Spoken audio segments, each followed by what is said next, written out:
A simple necklace sparked a media storm. When a liberal TV host mocked Karoline Leavitt's necklace, no one expected her shocking response. What did she say? Why is everyone talking about it? The air in the room thickened with tension, every pair of eyes fixed on the confrontation unfolding before them. The liberal TV host's voice sliced through the murmurs like a blade. "Take it off," he demanded, his words reverberating against the walls. This wasn't a question. It wasn't a suggestion. It was an order, a calculated attempt to humiliate, to break the composure of Karoline Leavitt, who stood at the center of the crowded press room.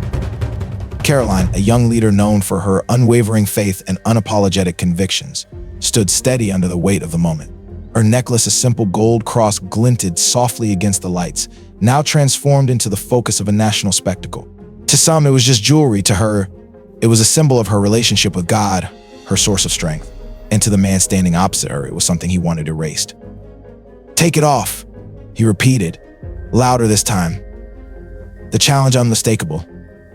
His eyes bore into hers, daring her to defy him, to falter under the pressure. The room's energy shifted. Even those sympathetic to the host's views exchanged uneasy glances. This wasn't just heated debate.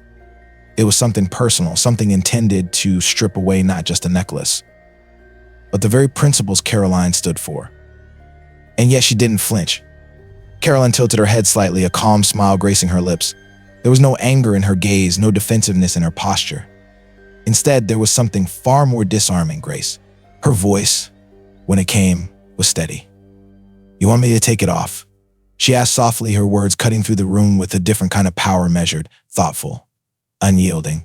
"My faith, that's what this necklace represents. My relationship with God. My strength. And you're asking me to remove it because you disagree with it." A heavy silence followed. Cameras zoomed in, pens hovered above notepads. No one dared to speak. But before she had ever stood here before the cameras, the bright lights, and the pressure, Karoline's journey was one of quiet resilience. She hadn't been born into privilege or fame. She grew up in a modest home where faith wasn't a Sunday ritual, it was a way of life. Her parents, grounded in humility and prayer, taught her early on that faith wasn't about noise. It's about conviction, her mother would say, gently brushing Karoline's hair back. Faith means standing for what's right, even if you stand alone. And alone she often stood, whether at high school debates where her views were unpopular or during college lectures where she found herself defending what many dismissed. Karoline learned the cost of conviction. Being the lone voice was isolating. But she also discovered something remarkable. When you refuse to waver, even your fiercest critics can't help but respect you. It was that principle she carried into this room today. Karoline's fingers lightly touched the cross, lifting it gently for all to see. "This isn't just an accessory," she continued, her voice unwavering. "It's a reminder of the strength I found in my darkest hours when no one else could bring me peace. It reminds me to choose love over anger, kindness over resentment. And most importantly, it reminds me that every person in this room, whether you share my beliefs or not, has inherent worth." Her words hung in the air, settling into the spaces where hostility once lingered. The T-vost, prepared to fire back, opened his mouth but paused. Her tone wasn't combative. It was inviting, urging reflection rather than confrontation.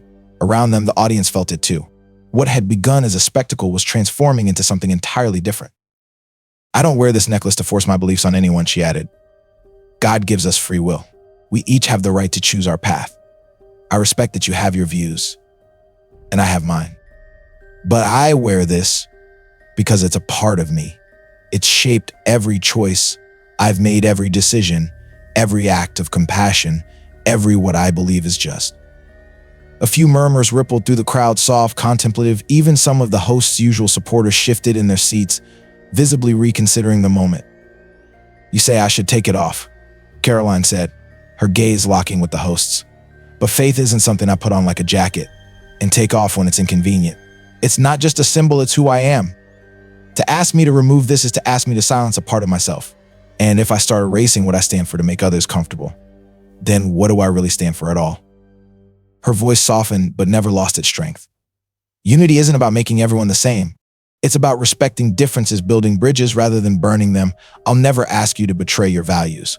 All I ask is the same in return." For a long beat, no one spoke. The cameras kept rolling, the world watching as a moment intended to shame her became a testament to the quiet, formidable power of conviction. If you find these stories inspiring and they motivate you to take action, please comment 9. If not, comment 0. Your feedback means a lot to us. Thank you for your valuable time. Karoline stood unwavering, her gaze calm yet powerful. I respect that deeply, she began, her voice steady, resonating through the stillness that gripped the room. But I wear this because it reminds me of something you can't see. Her fingers gently touched the cross resting against her collarbone, a symbol now more profound than ever. It reminds me of how far I've come, the battles I've fought, and the strength I've gained not by my strength, but through God's grace. Her words hung in the air, thick with emotion. Cameras clicked, pens scratched hurried notes, yet no sound could drown out the palpable shift in the atmosphere. Karoline paused, letting the weight of her message settle into the hearts of everyone present. The tension that once filled the room was now replaced with a contemplative silence. You said I should take it off, she continued, eyes meeting those of the host, who had gone notably quiet. As though it's something I can remove as easily as you think. But my faith isn't a decoration, it's not something I put on in the morning and leave behind at night. It's who I am. It informs every choice I make, every policy I advocate for, every interaction I have. Her voice softened, not to diminish her words, but to draw everyone in closer. And I say this knowing full well that not everyone believes the same. That's okay. Hey. Her gaze swept across the room, landing not just on the host, but on every face turned toward her, some curious, others visibly moved. I don't wear this because I think my faith makes me better than anyone else, she added.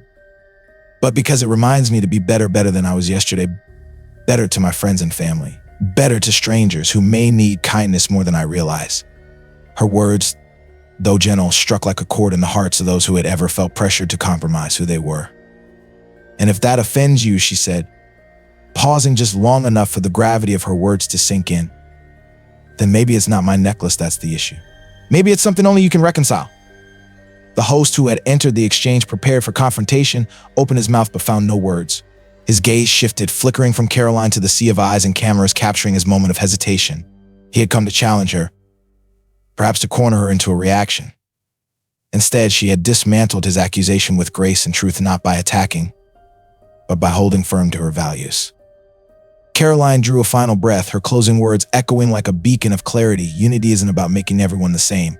It's about respecting the differences that make us who we are. This necklace may symbolize my faith in God, but what unites us as people is so much bigger than any symbol. It's found in how we treat each other, how we listen, how we build bridges rather than burn them. If you disagree with me, she concluded, voice unwavering, I welcome the discussion. But I won't hide who I am, and I wouldn't ask you to either. For a heartbeat, the room was frozen in silence, and then, as if a dam had broken, applause erupted. It wasn't just polite clapping, it was genuine, heartfelt acknowledgement of what had just unfolded. Even those who had come with skepticism couldn't deny the power of what they had witnessed. The host, visibly shaken yet perhaps introspective, managed a small nod, an unspoken admission that, in that moment, he too had been offered grace.